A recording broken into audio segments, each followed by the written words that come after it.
everyone, welcome to my YouTube channel. ഇന്നത്തെ എൻ്റെ video ഒരു സ്വീറ്റ് ഡിഷാണ് ഞാൻ പ്രിപ്പയർ ചെയ്യുന്നത്. അതെങ്ങനെയാണെന്ന് ഞാൻ നിങ്ങൾക്ക് കാണിച്ചു തരാം.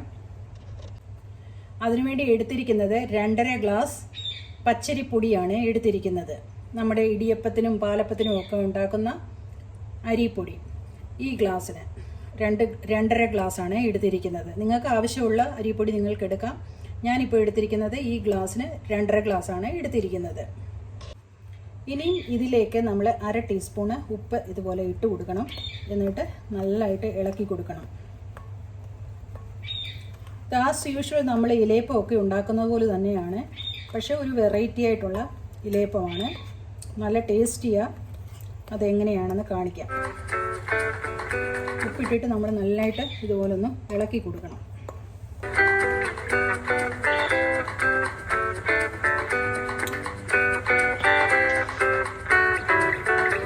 അടുത്തതായിട്ട് നമ്മൾ ഇതുപോലെ വെട്ടി തിളച്ച വെള്ളം പൊടിയിലേക്ക് ആഡ് ചെയ്യണം. അതെങ്ങനെയാണെന്ന് കാണിക്കാം. ഇതുപോലെ വെട്ടി തിളച്ച വെള്ളം ഇതിലേക്ക് ആഡ് ചെയ്ത് കൊടുക്കണം. എന്നിട്ട് കുറേശ്ശെ ഇളക്കി കൊടുക്കണം.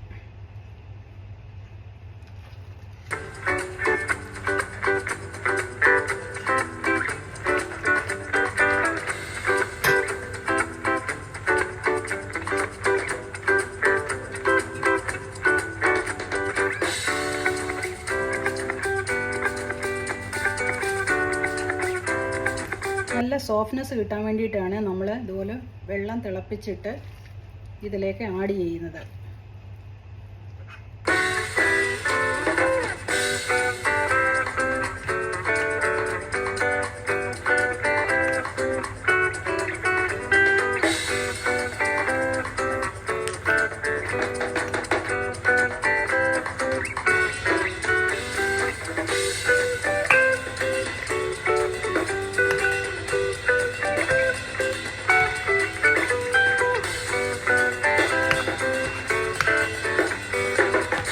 ഇതുപോലെ ആവശ്യത്തിനുള്ള വെള്ളം ചേർക്കണം.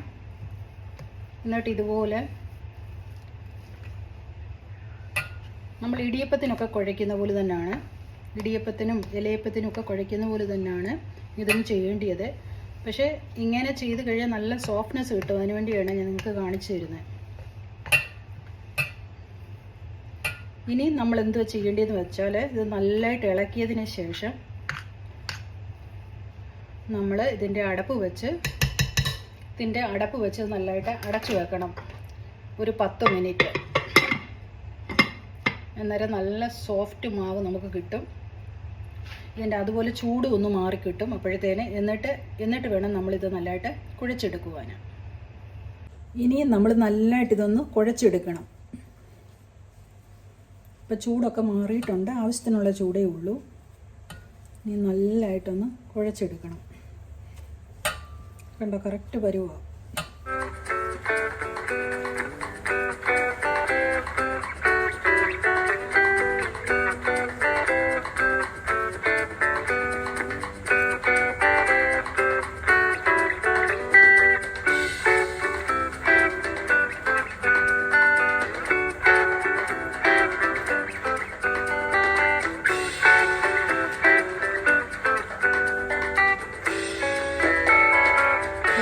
ശകലം വെള്ളം ഇതുപോലെ ചേർത്ത് കൊടുത്ത് നമുക്കത് ഇളക്കിയെടുക്കാം. നന്നായിട്ട് എന്തെങ്കിലും പൊടിയായിട്ടുണ്ടെങ്കിൽ ഇളകാത്തത് വെള്ളം ഉണ്ടെങ്കിൽ ശകലം വെള്ളം ഇതുപോലെ ആഡ് ചെയ്തിട്ട് നന്നായിട്ട് കുഴച്ചെടുക്കണം.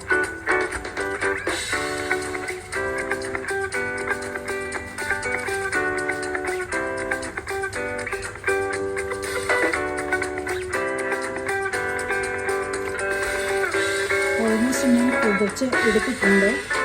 ഈ സമയത്ത് നമുക്ക് വേണമെങ്കിൽ ഇതിൻ്റെ ഉപ്പും ചെക്ക് ചെയ്യാൻ സാധിക്കും.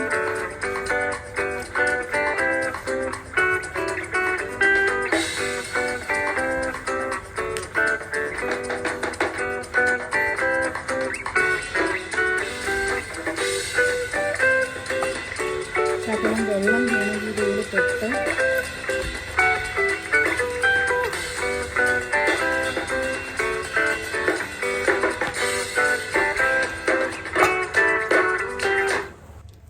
കുറച്ചുകൂടെ നമുക്ക് റൗണ്ടായിട്ട് കിട്ടും. ഇതുപോലെ വെള്ളം തൊട്ടിട്ട് നമ്മൾ നല്ലതായിട്ട് കുഴച്ചെടുത്ത് കഴിഞ്ഞാൽ കണ്ടോ.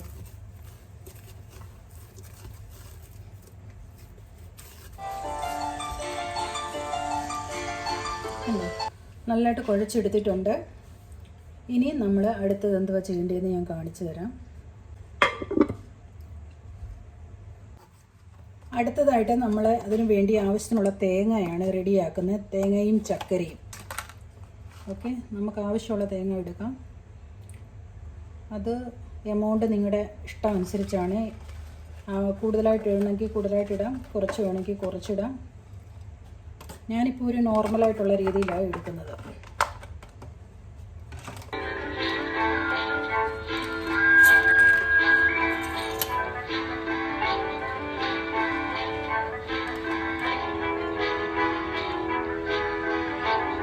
ഞാൻ ഇത്രയും തേങ്ങ എടുത്തിട്ടുണ്ട്. അതിൻ്റെ കൂടെ ഞാൻ ആഡ് ചെയ്യുന്നത് 2 ടീസ്പൂൺ ചക്കരപ്പൊടിയാണ്. ചക്കര ചീകി ഇടണമെങ്കിൽ ഇടുകയും ചെയ്യാം. ഞാനിപ്പോൾ ഒരു 2.5 ടീസ്പൂൺ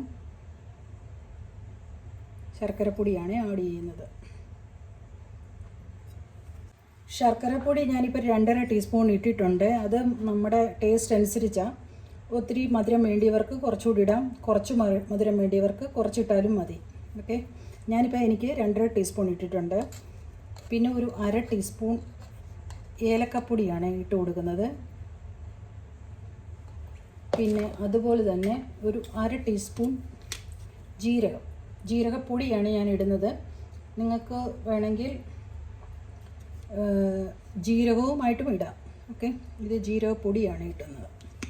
ഇനി നമ്മളിത് നല്ലതായിട്ടൊന്ന് ഇളക്കി കൊടുക്കണം.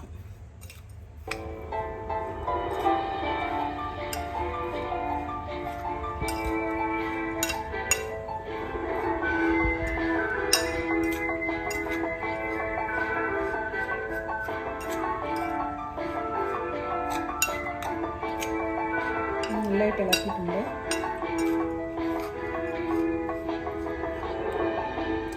അടുത്തതായിട്ട് നമ്മൾ ഇടിയപ്പക്കാരയാണ് യൂസ് ചെയ്യുന്നത്. ഇടിയപ്പക്കാര യൂസ് ചെയ്യുന്നതിന് മുമ്പിട്ട് ശകലം എണ്ണ എടുത്തിട്ട് ഇതുപോലെ ഇതിൻ്റെ അകത്തൊക്കെ ഒന്ന് തേച്ച് കൊടുക്കണം. അന്നേരം മാവ് അതിൽ പറ്റത്തില്ല. ഇതുപോലെ നല്ലതായിട്ടൊന്ന് തേച്ച് കൊടുക്കണം.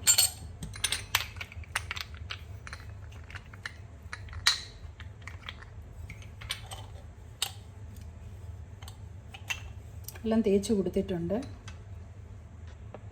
അടുത്തതായിട്ട് നമ്മൾ മാവാണ് പ്രിപ്പയർ ചെയ്യുന്നത്. മാവ് പ്രിപ്പയർ ചെയ്യുന്നതിന് മുമ്പിട്ട് ശകലം വെള്ളം ഇതുപോലെ കയ്യിൽ നനയ്ക്കണം.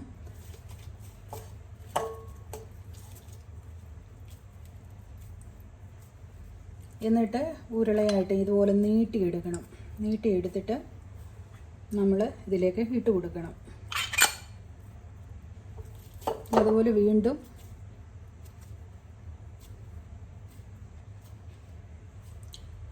നീളത്തിലായിട്ട് എടുത്തിട്ട് ഇതുപോലെ ഇട്ട് കൊടുക്കണം.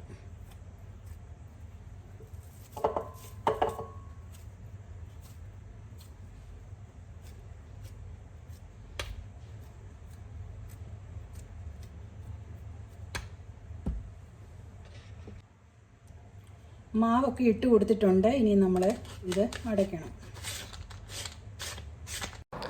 ഇതുപോലെ വാഴയില എടുക്കണം. വേണമെങ്കിൽ എണ്ണ പുരട്ടണമെങ്കിൽ എണ്ണ പുരട്ടാം. അല്ല എങ്കിൽ വാഴയില ഇതുപോലെ എടുത്തിട്ട് ഇടിയപ്പം നമ്മൾ ചുറ്റിയെടുക്കുന്ന പോലെ തന്നെ എടുക്കണം. കണ്ടോ, ഇതുപോലെ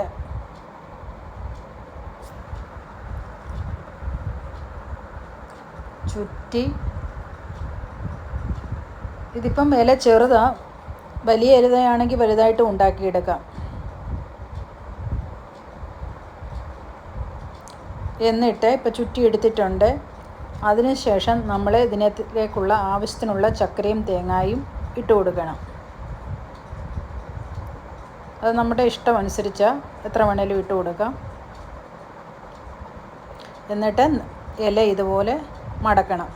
നമ്മൾ ഇലയപ്പത്തിന് മടക്കുന്ന പോലെ തന്നെ.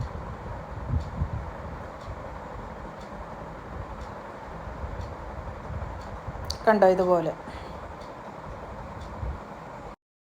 വലിയ ഇലയാണെങ്കിൽ നമുക്ക് ഇതുപോലെ വലുതായിട്ടുണ്ടാക്കിയിട്ട് ഇതുപോലെ മടക്കിയെടുക്കാം. കണ്ടോ, എല്ലാം ഉണ്ടാക്കി എടുത്തിട്ടുണ്ട്. ആക്ച്വലി നിങ്ങൾക്ക് വലിയ ഇലയുണ്ടെങ്കിൽ കുറച്ചുകൂടെ വലുതായിട്ട് ഉണ്ടാക്കാൻ സാധിക്കും, അത് കുറച്ചുകൂടെ നല്ലതായിരിക്കും. എൻ്റെ ഇപ്പോൾ ഇലയില്ല, ചെറിയ ഇലയാണ് എൻ്റെ ഉണ്ടായിരുന്നത്, അത് വെച്ചാണ് ഞാൻ ഉണ്ടാക്കിയിരിക്കുന്നത്. വലുതായിട്ടും ഉണ്ടാക്കാം, വലിയ അപ്പം പോലും ഉണ്ടാക്കാൻ സാധിക്കും. വലിയ ഇലയാണെങ്കിൽ ഈസി ആയിരിക്കും, എളുപ്പമൊന്ന് തീർന്നു കിട്ടുകയും ചെയ്യും. ഇതെൻ്റെ ചെറിയ ഇലയായതുകൊണ്ട് ഞാൻ ഒത്തിരി എണ്ണമായിട്ടാണ് ഉണ്ടാക്കിയിരിക്കുന്നത്. ഇനി നമ്മളിത് 10 to 15 മിനിറ്റ്സ് ആവിയിൽ പുഴുങ്ങിയെടുക്കണം. ഞാൻ ഇഡലി തട്ടിൽ ഇതെല്ലാം റെഡിയാക്കി വെച്ചിട്ടുണ്ട്. നമ്മളിനി 10 to 15 മിനിറ്റ്സ് ഇത് ആവിയിൽ പുഴുങ്ങിയെടുക്കണം. ഓർക്കണം, നമ്മളിത് ഇല ഇതിനകത്തിൽ വെക്കുന്നോണ്ട് ഇച്ചിരി ശകല സ്പേസ് ഇട്ട് വേണം നമ്മൾ ഇതുപോലെ വെക്കാൻ, എന്നാലേ എല്ലാം കറക്റ്റായിട്ട് വേവുകയുള്ളൂ. സ്വീറ്റ് ഡിഷൊക്കെ റെഡി ആയിട്ടുണ്ട്, നല്ലതായിട്ട് വെന്തിട്ടുണ്ട്. കണ്ടോ,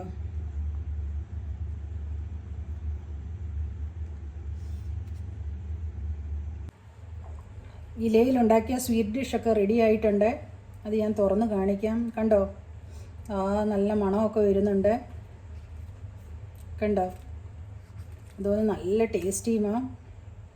ഇതുപോലെ നിങ്ങളും ഒന്ന് തയ്യാറാക്കി നോക്കാം, ഒരു വെറൈറ്റിയാണ്, നല്ല ടേസ്റ്റിയുമാണ്. അതുപോലെ ഏലക്കായുടെയും ജീരകത്തിൻ്റെയും ആ ഇലയുടെയൊക്കെ മണം ഒരു വെറൈറ്റിയാണ്.